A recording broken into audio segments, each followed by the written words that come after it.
whakatulo watu. Tumua ki u whamarumaru atu i pē i he ngahi tala moaki whakatapu. Whakataang pe mua e pāengani. Ke toi fufola toi pē whalaka e whahoko atu hawhetapa. Pea mo loto whakapapa moni ki he tonga katoa pē. Malo mua mule rei ki he ahon kainga whanongo. Tari fifia katoa ki motor ki he e tau se nolo kuato ai ai ngahi tala noa fungani ki he kehepe. Ka e tau te fito ki he tala o tonga. Ko tau prokalama ki he ahoni. Te watu ia pe mi he pesi. Pe ko e trepta ko ni o ngahi historia u whelawei. Pea mo e utulonga a. Aia ko e proklama ko ni ko e episodi whikata hau ai. Pea me ngahi series ko ni. Ko whahoko te proklama ko ni i he ahoni ko e ahtahao nui no me uawhi uatolu. Ko e ka veinga te ulawe tu ki ai. Ko whaamu ki utala noa ki he tupuanga o e hingoa matapure ko eni. Ko e mau. Ka kimo ke hoko atu e tau po tala noa. O ko hufanga atu i he whakatapu. Whakataang pe mua ai motua tai iloani ki u. Ngā ue pe ngahirea anga maheni pe. O ngahirea whaingo fua pe ko uhi ke mahinongo fua. Ai ka veinga te ulawe atu ki ai. Ko e hingo matapure koni ko e mau.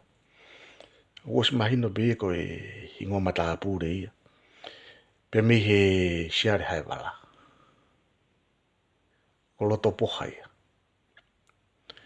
Ko utulongo a ia. Ko kolonga ia.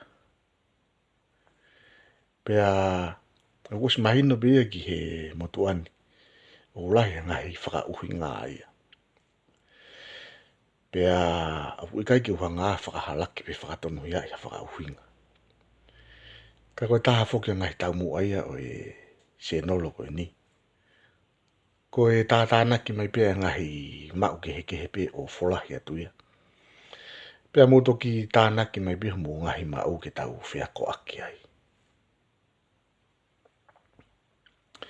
Nai whai e sio ki he ka venga koe ni. Pea na elahi ngai whaka uhinga ia.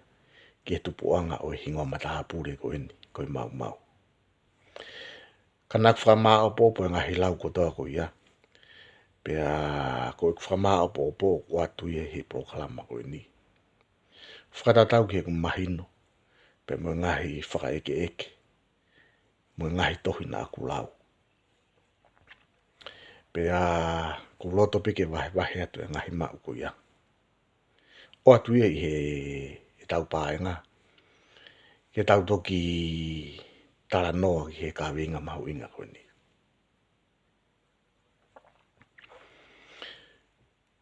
O kupehe koe tupuanga o e hingo matapure koe mau. Tokua koe kore matapure anuku ki a kiri. Pehe koe kore matapure anuku ki a kiri pe moene whanau. Ka kohai a kiri.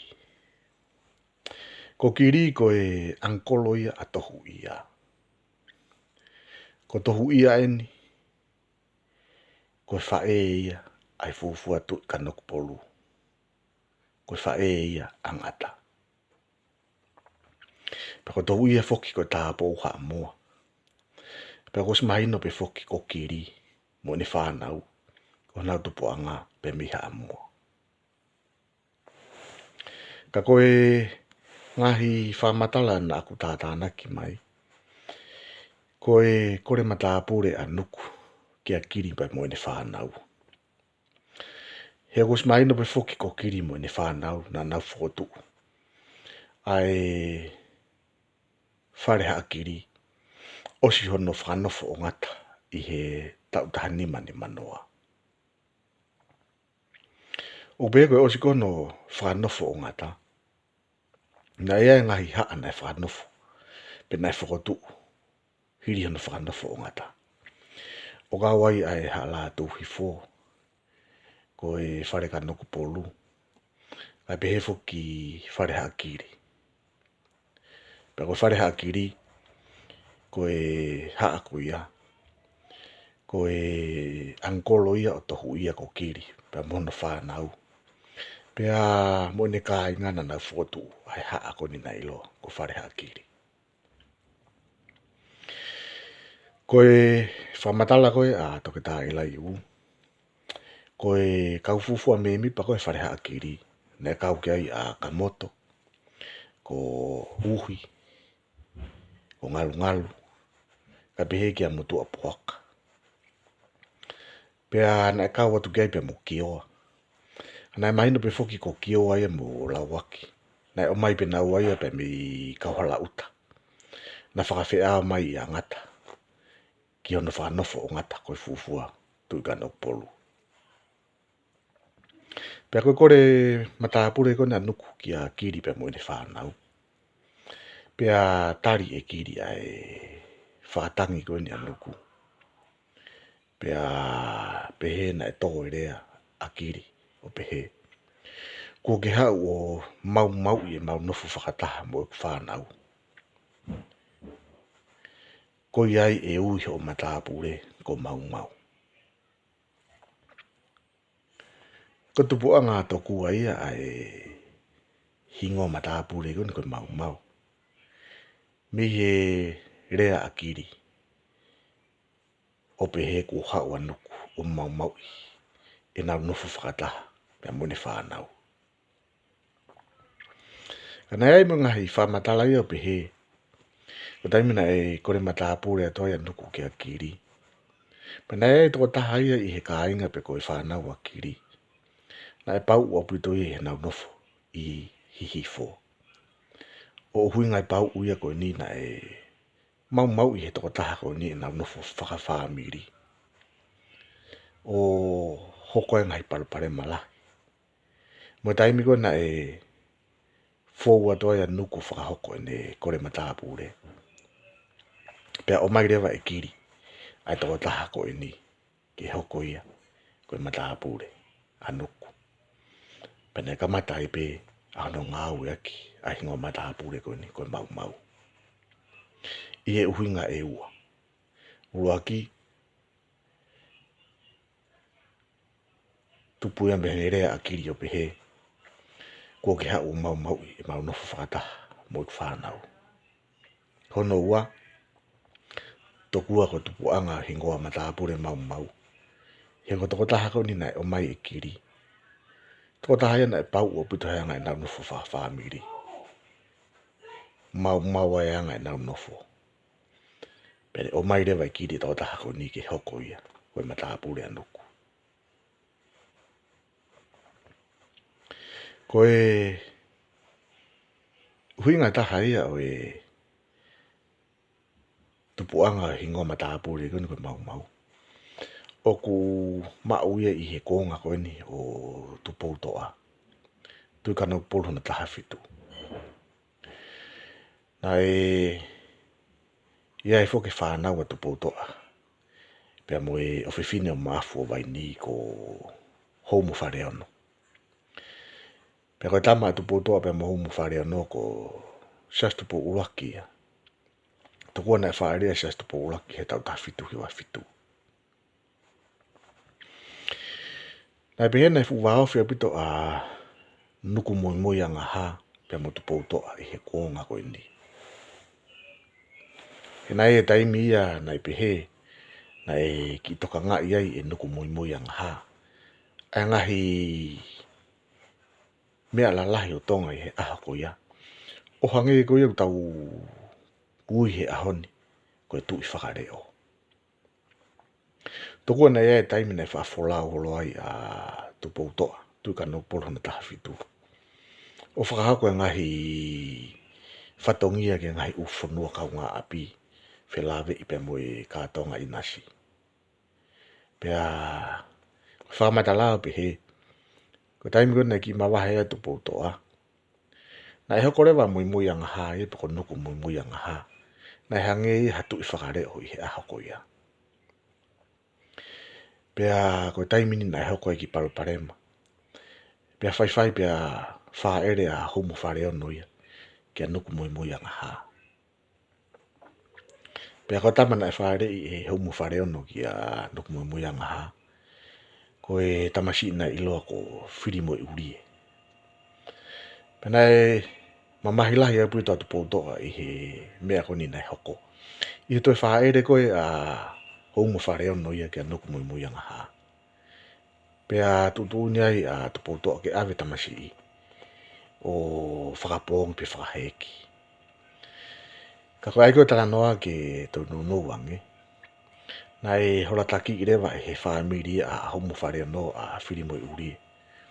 Ki hea pai o ohi hake ai. Koe tala noa ko ni te to o atu au iha historia maari e tala noa ko ni hato e prokalama ke. Ka koe pui tua e pe nia o e mea na hoko I he ki tala noa ko e ni. Taimi kona e wha ere ia homo whare ono ia ki a nuku mui anga ha. Tokua ko e tupu anga ia o e hingoa ko e ni ko e mau. Ko mau I e nuku mui anga ha. A e na whaamiri. Pea mo tupu toa. Pea koe ne mau I ko e ni.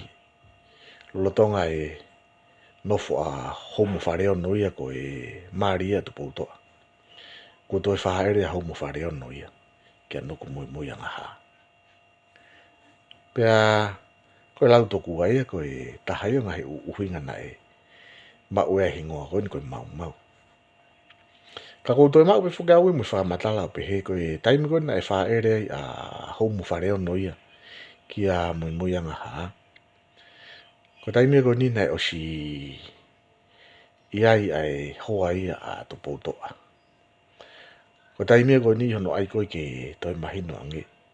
Na kai ke toi keiki ke hoko a homo whare ono ia koe hoa tupo toa. Nana osi taktaha maana ki naua ia.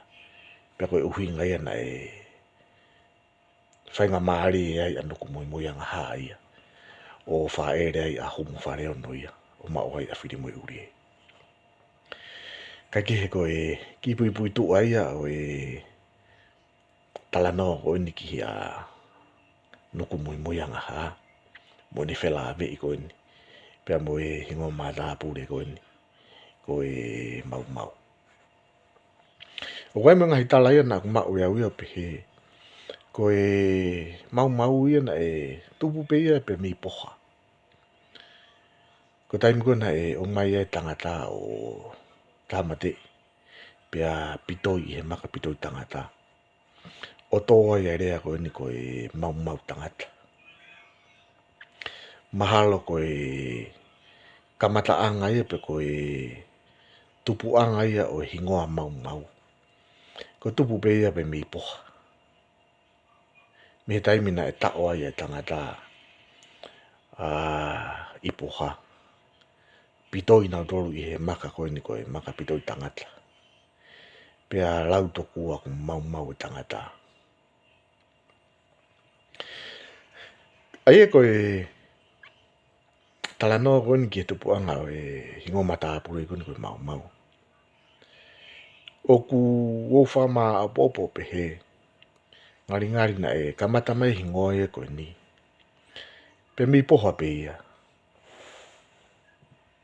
Hangange na e kamata mai pe me he talanoa koe ni ki he mau tangata hange koe na kulawe ki ai. Pea whai whanonga mai ai o au mai ke taimi koe ni o kiri pe mo ne whanau.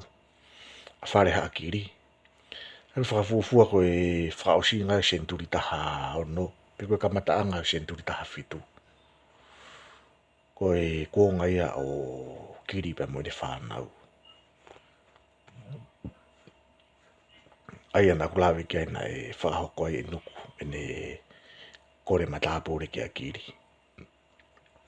Pea toki au mai ki he kamata anga o senturi tahi wa